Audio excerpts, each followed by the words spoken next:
Gagavuz Televizyonu, halkın televizyonu. Ekspertlerin notalamasına göre 430 bin aile ödeyemeyecekler sıcak için. Bugün Maria Parfyonova'nın günü bundan çekidir. İşlemeye radyoda o başladı 1987 yıldan. O vakitlarda düşme radyo zordu ama Maria da pek istemezdi. Ta okulda öğrenirken o pek aktifti, becerikliydi, hem analitika uğrunda düşünerdi. Hepsi bu tabiyetler yardımcı ona oldular. Açan o 20 yıl radyonun başı işinde çalışardı. Umutlanardı kriminalist olma ama düşünmekleri aslıya çıkmadılar. Elbette ben sonra öğrendim Komrat Devlet Üniversitesi'nde kabiliyetim zanat, dil o zanatı hangisini her zaman düşünerdim. Umutlanardım hani ben olacağım kriminalist. Ama ben hiç gücenmiyorum hani ben şimdi işlerim jurnalistikada. Makar ki ben sayardım o zaman açan da okuldan sonra hani jurnalistika o hiç de bir seriyoz zanat. Da hiç düşünmerdim de onun için. Hepsi değişti ondan sonra Maria'nın kaynası Lyudmila Parfyonova anılmış jurnalist Gagauza'da yolladı onu Kişinova. Baksınlar var mı nice o diktar olsun. Açan ben gittim Kişinova. Orada deneme benim sesimi.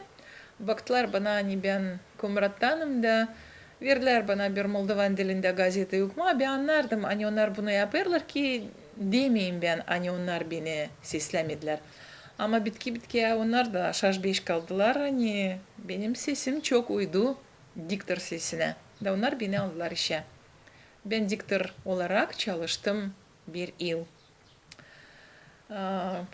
Piotr Moisin yardımıyla, Anna Nikolaevna Zhekov'un yardımıyla ben geçtim Rus dilinden Gagavuz diline. Çünkü onlar bir gün geldiler de dediler Maria büyünden öte sen haberleri getireceksin Gagavuz dilinde. Elbette ki bana biraz böyle stres. Ben biraz strese düştüm. Çünkü ben hiç haberleri yoktur getirdiğim Gagavuz dilinde. Ama biz bunu yapabildik. O zaman radyoda redaktör işlerde anılmış jurnalist Nina Galabarodka da o teklif etti Maria korespondent işinde kendisini dinlesin. Da Maria Parfyonova geçti ayırmayı. İlk denemekler Gagavuz dilinde programaları yapma ta Sovyet vakıdında vardılar aklına getirir Maria Parfyonova. Gagavuz dili halis o benim ana dilim. Ama buna onun böyle sınaşmasına, ilaf etmesine beni çok öğretti benim babam. Çünkü yaz vakitinde ben onda yaşardım. Da o laf ederdi benimle pak Gagavuz dilinde. Katmarak hiç ne Moldovan dillerini ne Rus dillerinde. Makar ki benim babam bilirdi pek çok dil.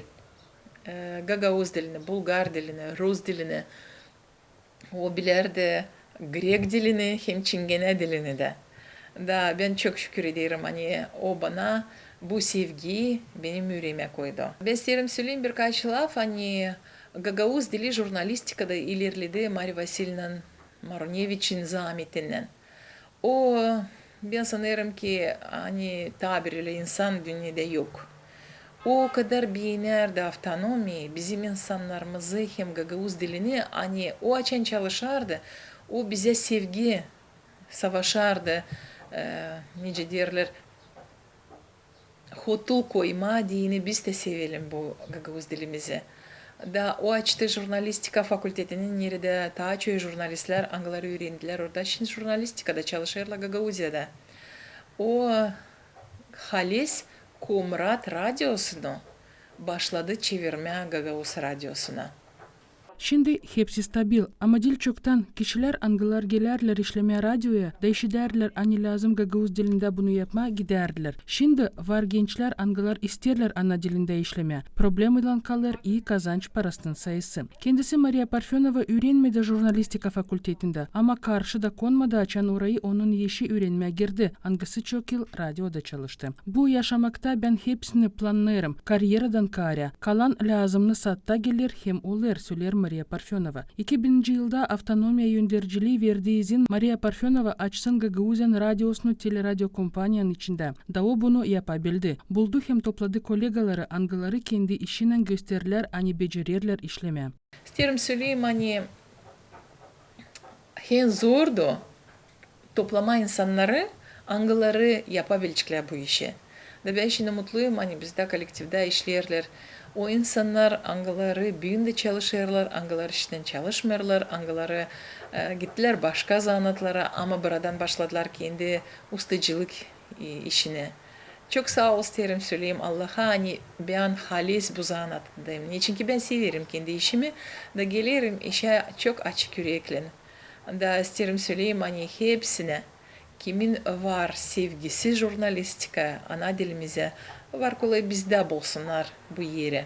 Çok şükür o insanlara angalar benim dolayımda bulunurlar. Niçin ki o hepsi ödülleri angalarını ben kazandım jurnalistika uğrunda. Biz beraber bunu kazandık.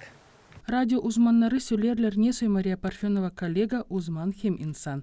Промежуток времени 25 лет. Именно этот отрезок, четверть века, я знаю Марию Дмитриевну Парфенову. С этими качествами, как человеколюбие, понимание, уважение друг к другу, мы стараемся все это время быть вместе и делать одно общее дело. Мария Дмитриевна обер uzman, обер jurnalist angısından biz her birimiz alırız örnek.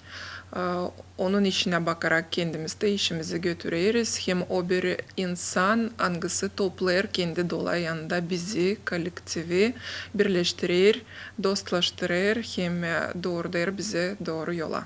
Her kere işitecek, anlayacak, bulacak doğru lafları ki takazalamayır biz bir şeyi doğru yapmadıysak kendi işimizde. O bunu yapar o kadar yavaştan, o kadar yeni konu, hani yok niye küsersin, hem anlaysın yanlışlıklarını da gelen sıraya koyasın bütün kuvvetini ki bu insanı başka küstürtmeme, başka onun beklemeklerini aldatmama. Büyün Maria söyler, ani şükür Allah'a o zeytler için angılar onun kuvvetlerini hem ruhunu kabil ettiler, hem yardım ettiler bulma halis dostları. Onun koruyucusu, onun ailesi, kocası, iki oğlu, gelinleri hem unukası. 35 yılın içinde ne kadar Maria Parfenova jurnalist işler, dil bir keret yüdüllendi kendi çalışmaları için. O Gagauzyan şanlı jurnalisti, Komrat kasabasının şanlı yaşayanı, Çakir ordeninden yüdüllenmiş. Ama en pahalı o, ani 2009 yılda Maria Dmitrievna katıldı Dünya Arası Festivaline, angısında pay aldı 167 devletten en iyi jurnalistler. Maria girdi dünyanın 6 en iyi jurnalistlerin arasına. Allah verir insana bir yaşamak, söyler Maria. Da onun profesyonel becermekler ona dini dil öyle yönemli, ne kadar faydalı insana olma hem iyilik onlara yapma. Gagauz televizyonu, halkın televizyonu.